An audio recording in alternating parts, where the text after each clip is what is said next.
8:42 de la mañana nos acompaña Pedro Baños. Bienvenido, buenos días. Gracias por acompañarnos. Buenos días, José Antonio, encantado. ¿Está en peligro la libertad ahora mismo? Mira, es que tenemos que ser muy claros.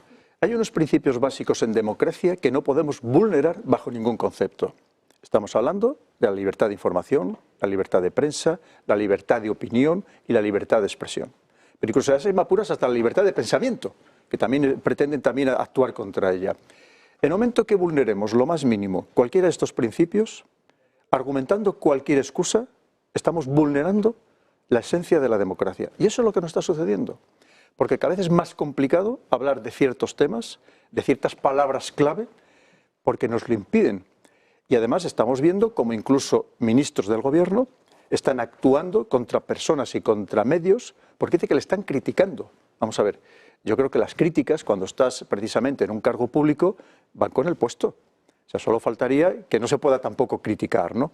Otra cosa, evidentemente, es que tú montes una trama de difamación perfectamente organizada y entonces estamos hablando de algo diferente, estamos hablando de algo legal. Pero mientras tanto, hay que permitir, evidentemente, en un sistema democrático, si seguimos creyendo en ello, tienes que permitir cualquier tipo de análisis y cualquier tipo de opinión. Solo faltaría. Porque el problema es que si no lo permitimos, a partir de ese momento, ¿quién va a juzgar lo que se debe o lo que no se debe hablar o de qué temas se puede o no se puede analizar? Ese es el problema. Porque en el momento que empecemos a hacer esas limitaciones, que entremos en ese nivel de prohibición, es que ¿quién va a poner el siguiente límite? Porque lo que los puede pasar es que aquello que no se quiera que se hable solamente sea aquello que perjudique a la narrativa oficial, sea la narrativa oficial nacional o la narrativa oficial comunitaria en el caso de la Unión Europea. Y esto es peligrosísimo. Y es lo que nos está sucediendo, José Antonio. Y tenemos que decirlo así de claro. Es lo que ya nos está sucediendo. Con todo este tema de que se va a considerar desinformación lo que se quiera o delito de odio. Y amparándose precisamente en esas fórmulas, en ese cajón desastre, puede ser cualquier cosa. O como dicen ahora, contenido inapropiado, que luego podemos hablar y podemos extendernos de cómo están presionando a las redes sociales y a las plataformas para que limiten esos contenidos inapropiados. Y podemos enlazarlo con lo que ahora mismo nos está diciendo Elon Musk, por ejemplo, en X, en Twitter, de cómo ya se está preparando una campaña en Estados Unidos para limitar precisamente esa libertad de expresión en las redes sociales para condicionar las siguientes elecciones en Estados Unidos. Es que esto es muy grave de lo que estamos hablando. Bueno, sí, con todo el control de la tecnología, la clave fundamental es entender si estamos pasando de un modelo democrático a un modelo tecnocrático, que es completamente distinto. Oiga, este fuera que no piensa igual, este fuera en 1984, donde el periódico simplemente eran notas de prensa. Oiga, dígame qué digo mañana en la portada del periódico. Orwell era eso. Pues esto, que el verde es azul. No, el azul es azul. Y dice, no, ahora el verde es el azul. Por lo que no me ponga usted en duda las cosas. Estamos llegando a ese modelo ya de tecnocracia. Nos hemos comido toda la parte de caminar hacia que esas grandes redes sociales controlan todo. El mensaje social está controlado, sí. Y nos hemos comido otro tema más importante, que es todo ese fact-checker de una parte de empresas creadas por ellos mismos que dicen, oiga, pero ¿usted cómo sabe que ese dato es verdad? Dice, es lo que dice el dato público. Dice, oiga, perdona, pero es que el dato público puede usar un poco de Mr. Proper para cambiarnos esto y que, por ejemplo, el dato del paro no parezca o no sea lo que parece. Entonces, ¿nos estamos comiendo una tecnocracia, Pedro? Sí, has abierto también muchos flecos muy interesantes. Lo primero, efectivamente, más que una tecnocracia, lo que sería una autocracia gestionada por la tecnología, o aprovechando la tecnología para convertirse en esa autocracia. Es decir, una nueva aristocracia. En cierto modo. Que va a pasar, ¿no? Porque de hecho la sociedad se está polarizando cada vez más, lo estamos viendo, incluso desde el punto de vista económico, y los que van a dominar son aquellos que controlen la tecnología precisamente y van a controlar al resto de la sociedad. Y cada vez de una manera más sencilla, como estamos comentando, porque todos estamos demasiado influenciados por estas redes sociales, por estas plataformas, porque hay que pensar que cada vez más personas, estamos hablando en algunos países, el 70 o 80% de la población, que solo se informa ya por las redes sociales. Con lo cual, evidentemente, hay una gran manipulación, un gran interés para controlar esas redes sociales, obviamente para influir precisamente en esa población. Con lo cual quiere decir que estamos en un momento muy delicado, muy peligroso, que saben los gobiernos muy bien cómo utilizarlo, porque emplean a personas muy capacitadas desde el punto de vista tecnológico, precisamente para conseguir, por ejemplo, el asesinato digital. El asesinato digital es muy fácil conseguirlo. a base de crear precisamente pues una tendencia criticando, difamando, desprestigiando a una persona, o simplemente una campaña de ataques en las redes sociales hacia una persona o hacia una entidad, de tal manera que al final quede tan aburrido que dice, mira, me voy, que es lo que se llama la estrategia de la disuasión, disuadirte de estar precisamente, la disuasión de estar en las redes. Es decir, que estamos en un momento de verdad muy delicado al respecto. Y luego, claro, es que tú imagínate el poder que tiene alguien que sea capaz de controlar toda esta situación, esta tecnología, ¿no?, en la que, como hablamos, cada vez estamos muchísimo más inmersos. Es que es terrible, de verdad, José Antonio. Las elecciones estadounidenses, sobre todo, van a marcar un momento complicado para la información. ¿Cómo ves que nos vamos a acercar a ese noviembre? Porque tenemos la guerra de Ucrania, que no cesa, y vamos a vivir una cumbre en Suiza donde se va a intentar entrar en China, luego entramos, si quieres, en temas geopolíticos, se va a ver las elecciones europeas, donde el nerviosismo es salvaje ahora mismo en las entidades europeas, y se va a vivir las elecciones estadounidenses. Es que está todo aglutinado. Entonces, ¿cómo se puede además la sociedad defender en ese entorno? Mira, el otro día precisamente Elon Musk retuiteaba artículos o cabeceras de periódicos titulares que decían, estadounidenses, que decían que Google había influido más de 40 veces en los últimos años en las elecciones estadounidenses.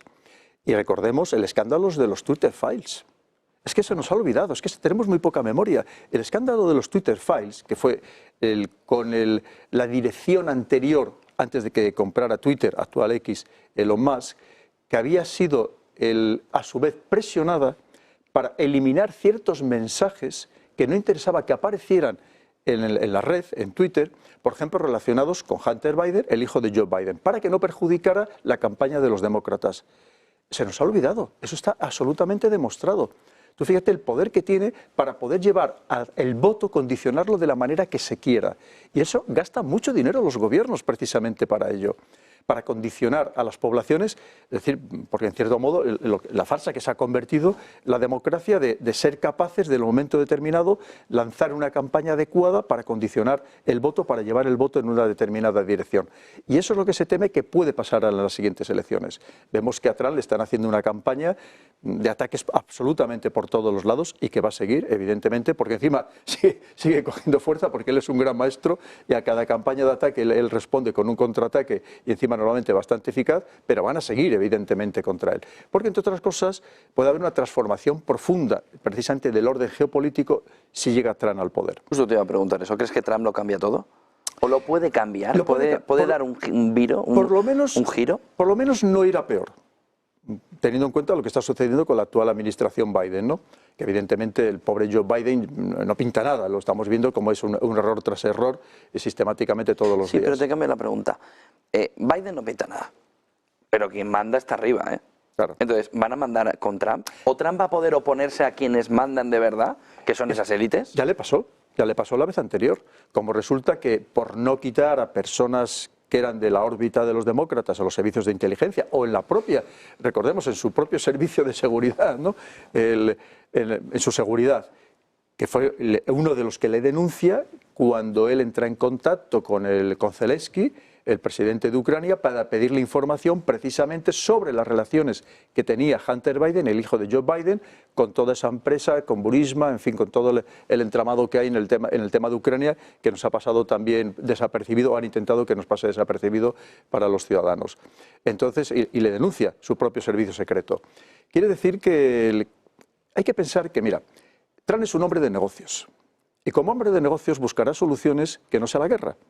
Es verdad que la guerra actualmente le está proporcionando grandes beneficios económicos a Estados Unidos, teniendo en cuenta que el entramado industrial militar está ganando mucho vendiendo armamento, porque no olvidemos que el 60% de toda la gigantesca ayuda que ha proporcionado Estados Unidos a Ucrania, en realidad se queda en Estados Unidos para producir armamento en sus propias empresas. Evidentemente es más complejo. Pero ¿le interesaría a Trump un enfrentamiento directo ahora mismo con Rusia? ¿Le interesaría un enfrentamiento directo con China? ¿O intentaría buscar soluciones alternativas? Para que veamos un poco el tema de la manipulación, ¿te acuerdas que hace un par de semanas, cuando sacaron aquí el gran titular, ¿no? Trump dice que si él no gana las elecciones, en Estados Unidos va a haber un baño de sangre. Tú sabes que aquello Y él estaba hablando era mentira. de los automovilistas, de las compañías automovilistas en Detroit. Porque es una expresión, como nosotros podemos expresar muchísimas expresiones de ese tipo, utilizarlas aquí en nuestro idioma español, pero era una expresión que simplemente era, va a ser un desastre si yo no gano para la economía y muy especialmente para el sector de la automoción. Entonces, fíjate, y aquí el titular era otro, pero incluso en los telediarios aparecía, baño de sangre si no gana Trump, fijaros lo que está diciendo, ¿no? A la guerra civil, para que veamos cómo se manipula absolutamente todo cuando se quiere contra un candidato en concreto. Dijo la ministra de Defensa española, luego dijo Borrell que no había que asustarse, dijo, un misil balístico ruso puede llegar a España. Y dice, no hay que asustarse, hombre. Si a esa frase de la ministra, de Margarita Robles, le añadiéramos, pero no os preocupéis, que el escudo antimisiles nos defiende, pero no pasa nada, porque tenemos, pero bueno, nos defenderemos, eso nos añadió. Dijo, un misil balístico puede ir desde Rusia hasta España. Y dice Borrell, no asustemos a la población, pues no sé qué quiere que hagamos, pero ¿hasta qué punto estamos protegidos? Pero mira, si hablamos del señor Josep Borrell, que no olvidemos que es el alto representante para la seguridad y la defensa en Europa y sobre todo es el jefe de la diplomacia europea. El jefe de la diplomacia europea. Hace 2 días estuvo en un programa en prime time por la noche, en un programa principal de una de las principales cadenas de televisión. No habló en ningún momento de diplomacia. No habló en ningún momento de buscar una salida negociada. Habló de más armas, a ver de cómo tenemos que invertir más en defensa, de cómo gastar más en armamento. Es decir, es el jefe de la diplomacia, para que veamos un poco la dinámica que se está produciendo en todo el contexto europeo. Y efectivamente, claro que hay misiles que podrían llegar, y además no olvidemos que aquí tenemos el otro día, aquí se ha incrementado, llegaron 2 bombarderos B-1 estratégicos estadounidenses a la base de Morón, pero también recientemente otros 2 buques de guerra estadounidenses se han establecido, se han asentado en Rota, que son de estos que tiene el sistema Aegis, el sistema precisamente antimisiles, pero también nos hemos enterado de que también se ha cedido Menorca para que sea una base logística de la OTAN. ¿Serviría para defendernos de ese misil que dice la ministra? No, evidentemente no. Los buques son antimisiles. Los buques que sí que tienen de guerra estadounidense, que tienen el sistema Aegis, en teoría sí, pero veríamos a ver si son capaces de cubrir todo el territorio nacional o si solamente se cubrirían ellos mismos, evidentemente, ¿no? Pero además tú piensas que el problema de cuando te atacan es con qué te van a atacar y además y con cuánto te van a atacar. Hoy en día te pueden hacer un ataque por saturación y no olvidemos que ahora mismo todas las grandes potencias... Bueno, es el modelo del 7 de octubre de Hamas con Israel, supuestamente.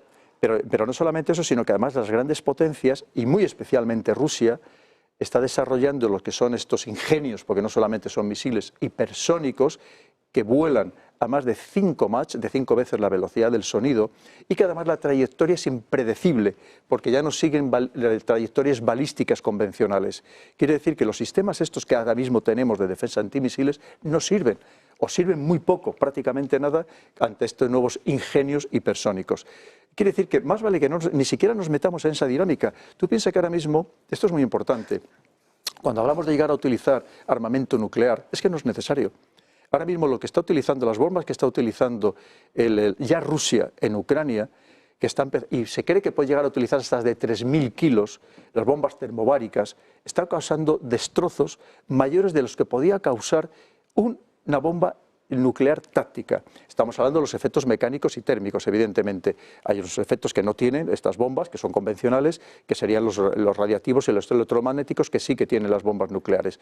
Pero fíjate la capacidad de destrucción que tiene lo que sería el armamento convencional. Así que es, desde luego, mejor que alejemos completamente ese fantasma de la guerra, y a mí me gustaría, una vez más, decir que España, en este momento, lo que tendríamos que ser es neutrales o no beligerantes, como fuimos en las otras 2 guerras mundiales, y dejarnos al margen de toda esta digamos, dinámica belicista que antes comentábamos, una noticia ahora mismo de cómo ya están hablando de que estamos ya claramente en una situación prebélica. Incluso hay quien ya empieza a hablar incluso de lanzar ataques preventivos contra Rusia antes de que Rusia pudiera llegar hipotéticamente a atacar, a invadir otro país como podría ser Polonia, alguno de los países bálticos. Es decir, estamos entrando en una locura colectiva, que esto es muy importante que lo digan tus oyentes, que lo entiendan, que tenemos todos que abogar por la paz, por el no a la guerra, porque nos puede complicar muchísimo la vida esta situación a nuestro país y no tenemos ninguna necesidad de ello.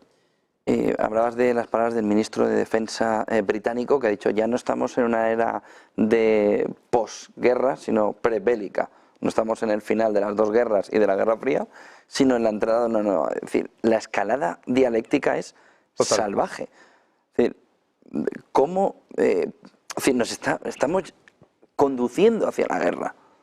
Entonces, ¿cómo se puede frenar esto? Porque hay quien dice también, oiga, es que tampoco sirve la política del apaciguamiento contra Hitler, no servirá contra Putin. Vale, pero es que el otro camino nos lleva a chocar directamente contra el muro. Sí, eso ya sabes que es un argumento muy manido, le decir, no, es que eso no podemos hacerle Chamberlain, ¿no?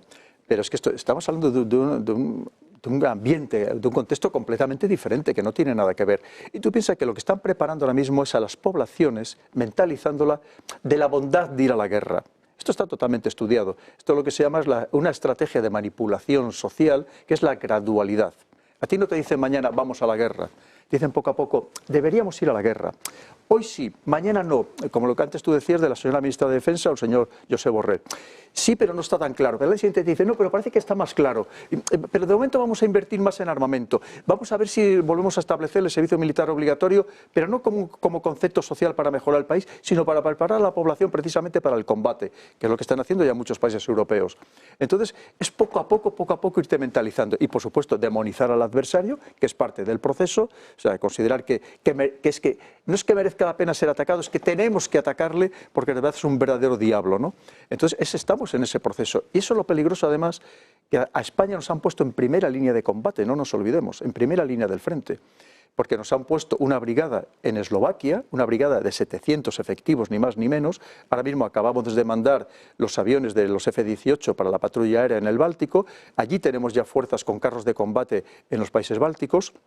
Quiere decir que nos hemos posicionado en primera línea del frente, que si pasa algo, nosotros seríamos los primeros en entrar precisamente en combate. Tú fíjate que se nos ha perdido a nosotros en este escenario, cuando estamos descuidando lo que verdaderamente debería ser nuestra seguridad nacional, empezando por todo lo que está pasando ahora mismo con las maniobras militares que está desarrollando y que va a desarrollar durante 3 meses, ni más ni menos, Marruecos en las proximidades de Canarias. ¿Preocupado por ese movimiento de Marruecos? Por supuesto. No puede ser de otra manera. A mí lo que me preocupa es mi país. A mí me preocupa Ceuta y Melilla, a mí me preocupa Canarias, a mí me preocupa el Sáhara Occidental, que les hemos abandonado cuando todavía somos la potencia descolonizadora y tenemos responsabilidad legalmente, según Naciones Unidas, sobre el Sáhara Occidental. A mí es lo que me preocupa. A mí me preocupa la seguridad inmediata de mi país. No que nos lleven como fuerza expedicionaria. ¿Pero crees que de está la OTAN amenazada con esos movimientos de Marruecos? Hay que tener en cuenta el significado, es muy profundo, ¿no? Es decir, ¿por qué se realizan esas maniobras? Que simplemente es una especie de rabieta por todo lo que ha pasado con la abogada general de la Unión Europea. ¿Pues mejor no les podemos tratar? Le estamos tratando excesivamente bien. Por eso Porque, vamos a ver, con los vecinos tenemos que intentarnos llevar bien. Tenemos muchos temas comunes, el tema efectivamente del islamismo radical, el tema de la inmigración, del narcotráfico, de muchísimos temas que podríamos hablar, ¿no? Pero y como vecinos deberíamos llevarnos lo mejor posible. Pero lo cierto es que Marruecos nos está ganando la partida, nos está toreando. Eso hay que decirlo también, José Antonio. Lo está haciendo muy bien para ellos, lo está haciendo de maravilla para ellos, ¿no? Pero nosotros estamos, en cierto modo, haciendo el ridículo porque estamos cediendo de una manera permanente. Y en este caso hay que tener en cuenta que va a realizar maniobras a poco más de 100 kilómetros de las Islas Canarias. Entonces, y además durante 3 meses, ¿tú crees que eso son unas maniobras? No son unas maniobras. Estamos hablando de más de 20 buques de guerra, de más de 10.000 militares marroquíes. Evidentemente tiene otro significado completamente diferente. Y es simplemente prohibir precisamente porque lo que ha hecho es que, obviamente, si va a haber maniobras, ha dicho que nadie puede pescar en esa zona mientras se realicen las maniobras, y lo que va es impedir pescar por una rabieta relacionada con todo lo que está sucediendo desde el punto de vista judicial en la Unión Europea. Antes decías lo de los ejercicios militares. ¿Debería España retomar, aunque sea un mínimo ejercicio militar, aunque sea un mes? ¿Deberíamos devolver la mili, aunque sea mínima? Yo abogaba por ello en mi último libro, en La encrucijada mundial. Yo hablaba de 4 meses. Pero fíjate yo lo que decía, para hombres y para mujeres. Pero yo no hablaba de prepararnos para la guerra. Yo lo que hablaba precisamente era como beneficio social y político. Muchas de las cosas que está pasando en nuestra querida patria, en España, no sucederían si precisamente hubiera ese servicio militar, por así llamarlo, de 4 meses, que no rompe la vida absolutamente a nadie, puede ser un verano, puede ser o en invierno, 4 meses, para precisamente conocernos mejor los unos a los otros y para desmontar las falacias de los políticos. Eso de que muchas veces ni siquiera conocen la geografía al estar delegada las atribuciones de enseñanza en las distintas comunidades autónomas, ni siquiera conocen la geografía de la propia península ibérica. O sea, no saben dónde nacen muchas veces los ríos más allá de su propia comunidad. Y en cambio, de esa manera nos conoceríamos los unos a los otros, y cuando dicen, no, es que la otra parte de España hace no sé qué, o nos están robando, o hace no sé cuánto, cuando nos conociéramos, veríamos que efectivamente somos un pueblo muy grande, un pueblo generoso, un pueblo solidario, un pueblo de verdad maravilloso, y que muchas de estas cosas que nos llevan a este enfrentamiento de los políticos no sucederían. Pero yo lo decía sobre todo en ese ámbito social y político, y también al mismo tiempo para los jóvenes que conocieran lo que hace la sociedad por ellos, los bienes que reciben, que muchas veces no eres consciente hasta que no existe un contraste.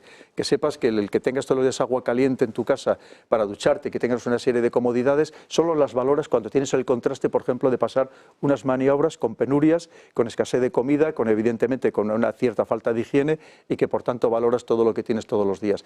Pero no para prepararnos clarísimamente para ir a ninguna guerra. ¿Vamos a encontrar la paz en la cumbre de Suiza? No vamos a encontrar ninguna paz, porque ahora mismo la tendencia es precisamente a todo lo contrario. Lo estamos viendo, ayer leíamos la noticia de lo que se llama el grupo de Weimar, de cómo también Polonia, Alemania están hablando de guerra, de más guerra, de más guerra. Y además, fíjate, a mí me preocupa que países que están en una situación económica delicada, que quizás estén buscando en la guerra la huida a su situación. No olvidemos que Alemania, y vosotros lo veis todos los días de una manera absolutamente magistral, en el ámbito económico, lleva ya por lo menos 2 trimestres ya en recesión. ¿Y lo que queda? Cerrando empresas constantemente o cediendo parte de esas empresas a intereses extranjeros, como puede ser el caso de BASF. Fíjate, estamos hablando de una empresa ya centenaria.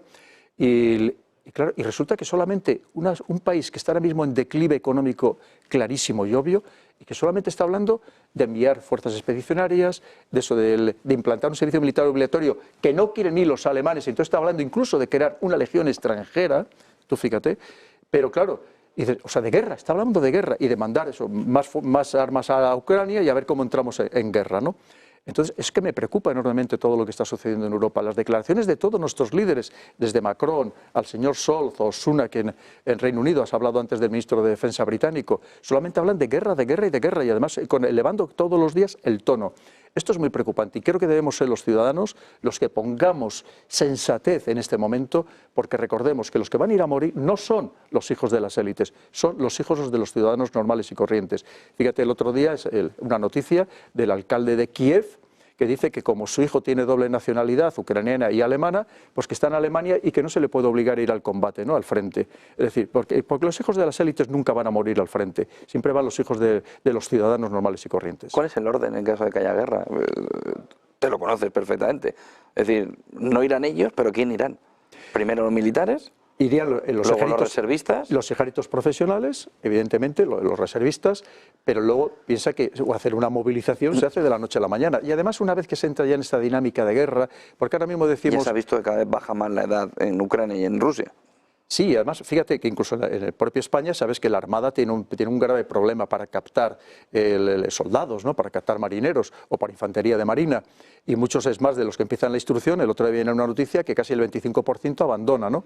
Está pasando en el Reino Unido igual, está pasando, hemos comentado antes, en Alemania. Pero claro, una vez que tú ya empiezas en esa dinámica de guerra y empezamos a entrar de que incluso el que no se presente voluntario, poco menos que es un traidor a la patria, en fin, todas estas cosas, es muy fácil al final, una vez más, condicionar. Y más hoy en día, lo que estamos comentando a través de las redes y de la propaganda, de toda esta manipulación de lo que se llama la guerra cognitiva, las operaciones de influencia y las operaciones psicológicas, condicionar a la población para llevarla a la guerra. Pero pensemos que al final los que van son los de siempre. O sea, van a ir pues, la gente más humilde. Ya los demás, los que sean verdaderamente de la élite, ya buscarán cualquier argucia para decir, no, es que estoy estudiando en el extranjero, yo tengo no sé qué, o tengo una enfermedad, para intentar autoeximirse precisamente de ir a la guerra. Solo una pregunta más para terminar y para enlazar con el principio. ¿Crees que vamos a llegar a un momento en el que la libertad se pierda, en el sentido de la libertad de información, porque la sociedad civil no sepa defenderla suficiente? Sí, ya nos está sucediendo. Mira, tú ahora mismo, dependiendo de lo que tú pongas, pero en redes que se supone que hasta ahora mismo no había ninguna injerencia, como es, por ejemplo, TikTok. Tú, dependiendo del vídeo que cuelgues... Hay un shadowbanning o no. Absolutamente. O de repente tiene 100.000 visualizaciones, como tiene 500, y dices, ¿pero por qué? Porque evidentemente hay un tema que has tocado que le están presionando a la plataforma. Recordemos una vez más que esto viene de la Unión Europea, estas instrucciones de contenido inapropiado. Que contenido inapropiado, que recordemos que el otro día, aquí, para mí el mayor influencer de España, le cerraron un YouTube, le cerraron un programa de YouTube que había realizado. Entonces, porque acá, inmediatamente, ¿qué es contenido inapropiado? Una vez más. Pero esto está pasando en TikTok, está pasando en Instagram. E incluso, dependiendo del tema que toques, están cerrando. El otro día a Rubén Gisbert le han cerrado su cuenta de Instagram. Es decir, esto está sucediendo en YouTube. Hay ciertas palabras clave, que ni siquiera vamos a citar aquí, porque también luego esto sale también en YouTube, que inmediatamente que las menciones, primero, vas a recibir un strike, vas a recibir, digamos, una advertencia y dependiendo si insistes te van a cerrar el canal. Es decir, eso ya está sucediendo, pero no por la plataforma, sino por la presión que recibe la plataforma. Es decir, aquellos espacios que consideramos que eran de libertad total y absoluta, cada vez están más presionados. Y cuando decimos, pues pásate a otros canales que están abriendo ahora, ¿no? Pero si les va a pasar igual, el momento, porque son canales muy pequeñitos, que tienen muy poca repercusión, en el momento que la tengan, que se convierta en algo mayoritario, y es cierto que YouTube tiene un gran poder de difusión, evidentemente, les va a pasar exactamente igual, porque son instrucciones que están procediendo de los gobiernos o bien de instituciones internacionales, como es el caso de la Unión Europea. Y esto va a ir a mucho más, y va a pasar en todo. Y luego, en las redes sociales, no olvidemos una vez más lo fácil que es crearte a través de todos estos bots que simulan ser personas y personas que simulan ser bots, más todo lo que hace la inteligencia artificial. Por cierto, hasta ahora mismo, por ejemplo, en YouTube tú podías protestar, podías reclamar ese strike que te hubieran dado o esa advertencia que te hubieran dado. Hoy en día prácticamente es imposible. ¿Sabes por qué? Porque Google está despidiendo a personas y las está sustituyendo por inteligencia artificial. Con lo cual tú cuando haces la reclamación, tú lo haces a una máquina. Esa máquina te vuelve a mandar lo mismo y lo vuelves a insistir y te vuelve a mandar otra vez lo mismo. Es decir, está perdido, porque antes con una persona, incluso llegado el caso, podías a lo mejor hasta conseguir hablar por teléfono con él, ¿no? Y podías a lo mejor razonar. Ahora mismo es imposible. Ese es el camino al que vamos. Y esto lo están utilizando los gobiernos y lo van a utilizar cada vez más, porque han contratado a personas, a los mejores, a los más capaces, precisamente para condicionarnos, para que esas visiones alternativas a su narrativa oficial desaparezcan de escena. Es lo que están consiguiendo. Y tú fíjate, además es que te lo están diciendo incluso abiertamente, es decir, cualquiera que nos critique, vamos a procurar que ese periodista sea expulsado del medio y si no directamente a cerrar el medio. Fíjate, ¿en qué situación estamos, José Antonio? Preocupados. Preocupados, muy preocupados. Preocupados, porque al final, y ya terminamos, Pedro, la clave fundamental es que esa es la democracia. Es decir, que en el momento que la libertad se pierda, la democracia se va al garete también, ¿eh? Es decir, que no piensen, esto es como cuando dicen, han ido por los ricos de 1 millón, luego a por los de 100.000 y nadie se quejaba, y luego a por los de 50.000 y nadie se quejaba, y luego a por los de 20.000, y ahora empezaron a quejarse, pero ya era tarde. ¿Me dejas un par de segunditos? Sí, claro. Has hablado al principio de los verificadores, la gran farsa, porque evidentemente hay que tener en cuenta que esa gente come todos los días, esa gente cobra de algo. ¿Quién le está pagando? Porque sí, a lo mejor verifican lo que a alguien le interesa verificar, pero no se meten en aquello que el que le está pagando no le interesa que se verifique. Es decir, está sesgando absolutamente el mensaje. Absolutamente, están condicionando todo. El mensaje social. Y no olvidemos que la Unión Europea tiene su propio departamento que llama de desinformación. Pero en España se ha creado lo que se llama los cibervoluntarios para, digamos, desvelar o luchar contra la desinformación, desvelar las noticias falsas. Pero resulta que luego nos enteramos que estos no son tan voluntarios, porque voluntario supone el que realiza una acción de manera altruista gratuita. Y resulta que sí que están recibiendo ayuda del gobierno, por lo menos los que dirigen a los cibervoluntarios. Pero es que vamos más allá. Ahora mismo se acaba de crear, hace muy pocos días, también una organización para la lucha contra la desinformación. Y nos enteramos de que los que están detrás están pagados incluso por gobiernos extranjeros. Para que veamos en la situación tan sumamente delicada en la que estamos. Es decir, esto no es un juego. Y son personas que les van a pagar para simplemente atacar todas aquellas narrativas que no coincidan con las nacionales o con los intereses geopolíticos de otras potencias. En eso estamos, José Antonio.